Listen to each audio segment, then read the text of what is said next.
नमस्कार, स्वागत है आपका चमत्कारी टोटके चैनल पर। आज मैं आपको एक कहानी के माध्यम से ये बताऊंगी कि सुखी कौन है, धन के पीछे भागने वाला या फिर भगवान की भक्ति करने वाला। तो चलिए कहानी को शुरू करते हैं। स्वर्ग में भ्रमण कर रहे नारद जी ये देखकर बड़े हैरान थे कि धरती पर वो लोग बहुत खुश हैं जो धन के पीछे भागते हैं और वो लोग बड़े दुखी हैं जो भगवान की भक्ति करते हैं। इस विचार से ग्रस्त नारद जी काफी परेशान हो गए और जब उनसे रहा नहीं गया तो वो सीधे पहुंचे वैकुंठ धाम इस प्रश्न का समाधान पाने के लिए भगवान श्री विष्णु के पास। नारद जी जैसे ही भगवान विष्णु जी के धाम पहुंचे, भगवान विष्णु उनके मन की बात पहले से जानते थे। विष्णु भगवान ने नारद जी से कहा, चलो धरती लोक पर चलते हैं और आपके प्रश्न का समाधान पाते हैं। दोनों साधु का वेश धारण कर धरती लोक पर पहुंचे। वो दोनों सबसे पहले एक बड़े व्यापारी के द्वार पर भिक्षा मांगने के लिए गए। उन दोनों को अपने द्वार पर देखकर व्यापारी बड़ा गुस्सा हुआ, उन्हें भला बुरा कहा और बिना कुछ दिए उनको वहां से जाने के लिए कहा। जाते जाते साधु के रूप में भगवान विष्णु ने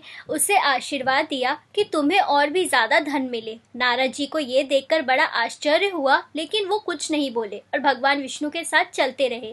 थोड़ी देर बाद वह एक बूढ़ी माँ की कुटिया पर पहुंचे। वह गरीब बूढ़ी एक छोटी सी कुटिया में रहती थी। उसके यहाँ जाकर जब दोनों साधुओं ने भिक्षा मांगी तो बूढ़ी माँ बोली, मेरे पास तो आप लोगों को देने के लिए ज्यादा कुछ नहीं है, लेकिन हाँ, मेरे पास एक गाय है जो दूध देती है। अगर आप चाहते हैं तो मैं उस गाय का दूध दूकर लाती हूँ। आप दोनों ही उसे पीकर अपनी भूख शांत कर सकते हैं। साधु के हाँ कहने पर बूढ़ी माँ ने दोनों के लिए दूध का इंतजाम कर दिया। खुश होकर साधु के भेष में विष्णु भगवान ने जब बूढ़ी माँ से कहा कि बताओ तुम्हें क्या चाहिए, तो बूढ़ी माँ ने कहा कि मुझे कुछ भी नहीं चाहिए, बस आप आशीर्वाद दीजिए, मेरे लिए इतना काफी है। आशीर्वाद देकर दोनों साधु वहां से जाने लगे। तब जाते जाते भगवान विष्णु ने बूढ़ी माँ से कहा कि तुम्हारी गाय कुछ दिनों में मरने वाली है। वहां से थोड़ा आगे जाने पर नारद जी बड़े परेशान हो गए और विष्णु भगवान से बोले, ये कैसा न्याय है भगवान आपका? जिस व्यापारी ने हमारा इतना अपमान किया, हमें गालियां दी, आपने उसे ज्यादा धन पाने का आशीर्वाद दिया, और इस बूढ़ी माँ को जिसने हमारी इतनी सेवा की, हमारे लिए दूध की व्यवस्था की, उसे आप कहते हैं कि उसकी गाय जो है उसके जीवन का आखिरी सहारा है, वो भी मर जाएगी।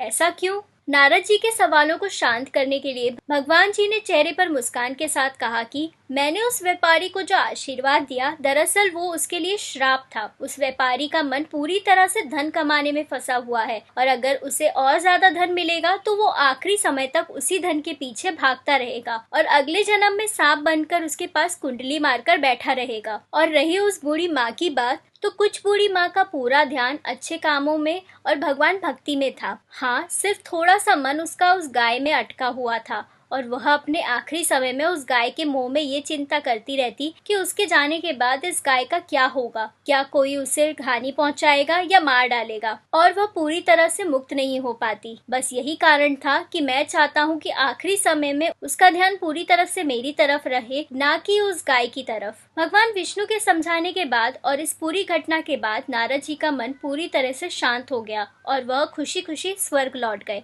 तो दोस्तों, ये छोटी सी कहानी हमें कहती है कि हमें अपना जीवन अच्छे कामों में समर्पित करना चाहिए, ताकि अंत के समय में भी हम अच्छे कामों के बारे में सोचें और भगवान के बारे में सोचें और इस जन्म मरण के बंधन से मुक्त हो जाए। भगवान विष्णु के आशीर्वाद के लिए वीडियो को लाइक करें, शेयर करें और चैनल को सब्सक्राइब करना ना भूलें। धन्यवाद।